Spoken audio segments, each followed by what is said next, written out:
Hola de nuevo, queridas alumnos, alumnas de segundo de secundaria.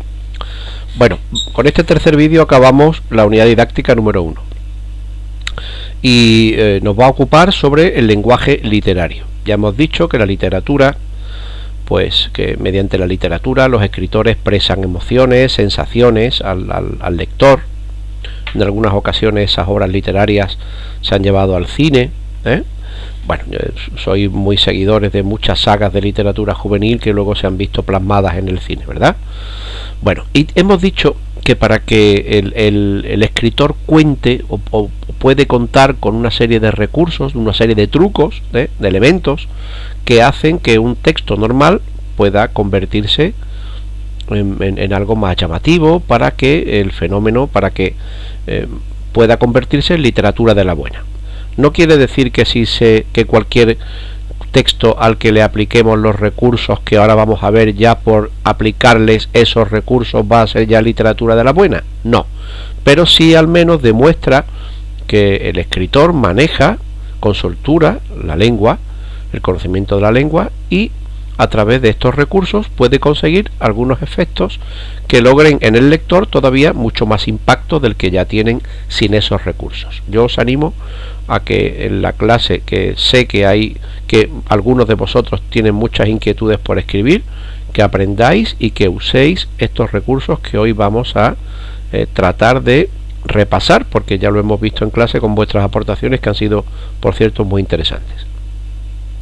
Los recursos literarios los vamos a agrupar en 3. Depende de si atienden al sonido, son recursos fónicos. Si atienden a la colocación de las palabras en una frase, serían recursos sintácticos. O bien si atienden al significado de las palabras, con lo cual serían recursos semánticos.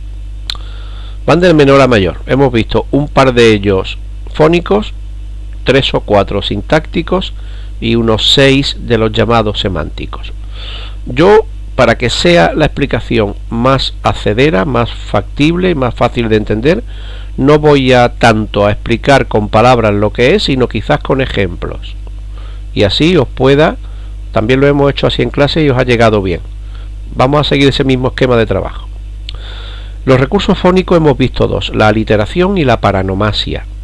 La aliteración no es ni más ni menos que la repetición de un sonido para conseguir un efecto.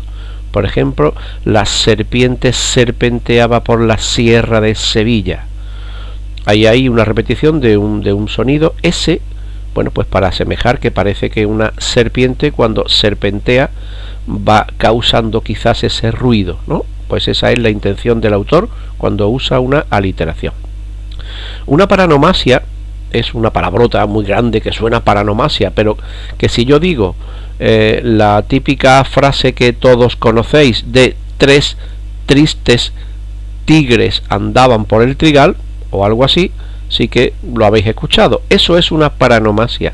No es ni más ni menos que el uso de palabras parónimas, que son aquellas que tienen significados parecidos, tienen sonidos parecidos con significados distintos.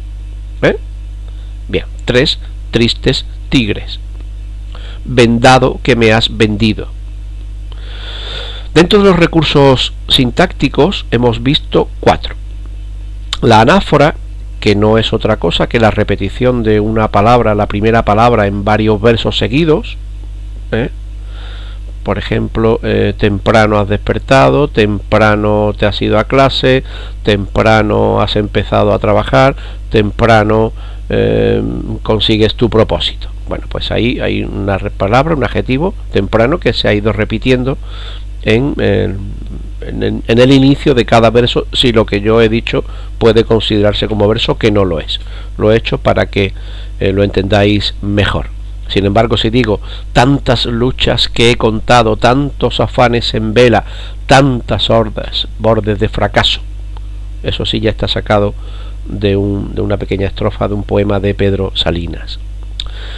El hiperbatón, segundo de los recursos sintácticos que vamos a ver, no es ni más ni menos que la alteración del orden en la construcción de una frase. Ya sabéis que el orden lógico, lo hemos visto en el vídeo 2 de esta unidad, obedece al patrón sujeto y predicado. Yo voy al cine, esta tarde.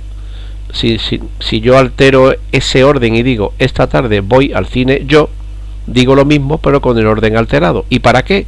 Pues para produce una sensación de extrañeza, de belleza, que puede en un momento determinado sernos útil para adornar un verso o simplemente un lenguaje o un texto de prosa. El tercer recurso y el cuarto, porque son muy parecidos los dos, uno que uno carece de algo y el otro presume de tenerlo mucho.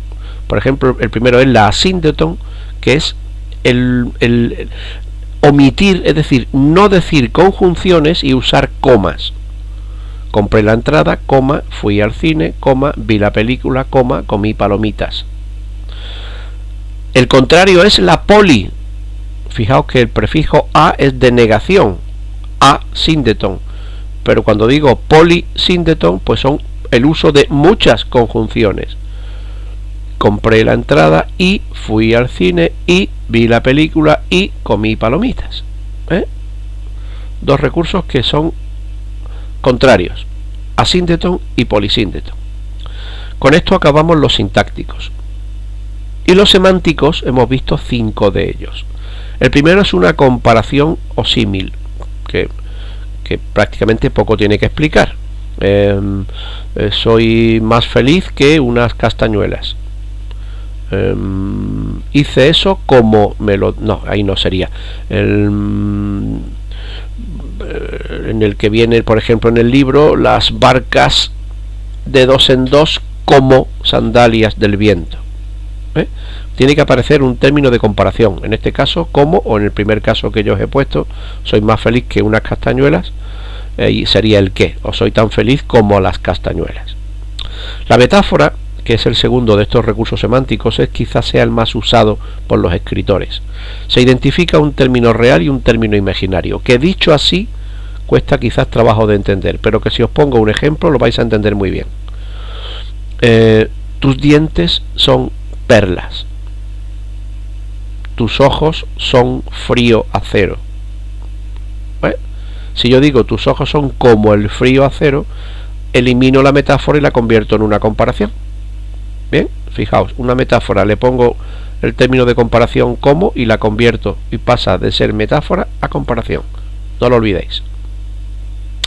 El tercero de estos recursos semánticos es la prosopopeya, también llamada personificación, que no es ni más ni menos que atribuir cualidades humanas a objetos o animales. La silla salió corriendo. El bolígrafo se quejó por las faltas de ortografía que tenías. Bien. El cuarto es el epíteto, y decíamos en clase, y vosotros lo entendisteis muy bien, que son adjetivos que por significado son innecesarios, porque no hace falta decirlos. Por ejemplo, si yo digo que la sangre es roja, o yo digo la sangre roja brotaba de mis manos, no es necesario decir roja, porque la sangre no es de otro color, sino que es roja. Es decir, es un adjetivo casi innecesario, pero que embellece una frase. Si yo digo la fría nieve caía por mi sien, no es necesario decir fría porque la nieve no es caliente. Si se calienta la nieve deja de ser nieve y se convierte en otra cosa.